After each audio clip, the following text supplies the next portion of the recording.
రాఘవ రోజు మొత్తం పనిచేసి అలసిపోయి ఇంటికి వచ్చాడు. అతను ఆకలితో ఉన్నందున కిచెన్లోకి వెళ్ళి గ్యాస్ స్టవ్ ఆన్ చేయబోతే టక్, గ్యాస్ లేదు.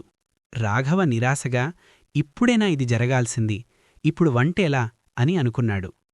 అప్పుడు మూలగా ఉన్న పాత కట్టెల పొయ్యి మెల్లగా మాట్లాడింది. నాకు గ్యాస్, కరెంటు అవసరం లేదు. నాకు మీద వండిన వంట రుచి చూస్తే అర్థమవుతుంది. రాఘవ అవును, ఇలాంటి పరిష్కారం కూడా ఒకటుంది కదా అని అనుకొని వంట మొదలుపెట్టాడు. అతను ప్యాన్ కోసం చూశాడు. నాన్ స్టిక్ ప్యాన్ పాడైపోయి కనిపించింది. అప్పుడు పక్కన ఉన్న ఇనుప ప్యాన్ ఇలా మాట్లాడింది. నాన్ స్టిక్ అంటావా? అది ఊడిపోతుంది. నన్ను వాడితే కాలం గడిచే కొద్దీ బలపడతాను. నేను కేవలం పాత్ర కాదు, తరాల వరుసగా నిలిచే ఆస్తిని. రాఘవ ఇనుప ప్యాన్ పెట్టి వంట మొదలుపెట్టాడు. మసాలా చేయడానికి మిక్సీ ఆన్ చేశాడు. కరెంట్ లేదు. అప్పుడు రుబ్బురోలు శాంతంగా ఇలా అన్నది. శబ్దం లేదు, తొందర లేదు, సహనం మాత్రమే.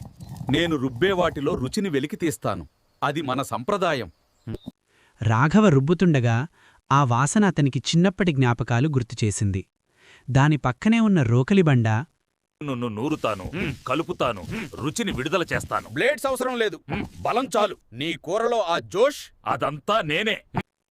చివరగా మసాలా రుచి చూసిన రాఘవ ఆశ్చర్యపోయాడు. అన్నీ పూర్తయ్యాక రాఘవ నిశ్శబ్దంగా కూర్చొని తినడం ప్రారంభించాడు.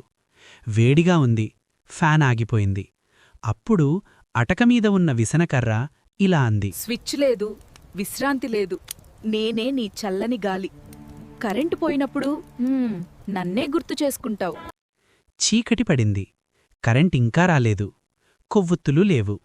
ఏమి చెయ్యాలా అని ఆలోచిస్తుంటే గూటిలో ఉన్న చిన్న దీపం పిలిచింది. నేను పెద్దగా వెలగను, నెమ్మదిగా ప్రకాశిస్తాను.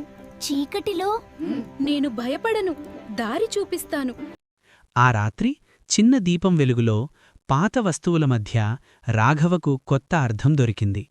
రాఘవ లోలోపల నాకు గ్యాస్, కరెంటు అవసరం లేకుండానే రోజు గడిచింది. సౌకర్యం కోసం అసలు విలువలను మర్చిపోయాను. కాని ఇవే నిజంగా ఈవేళ నన్ను నిలబెట్టాయి అని ఆలోచిస్తూ నిద్రపోయాడు.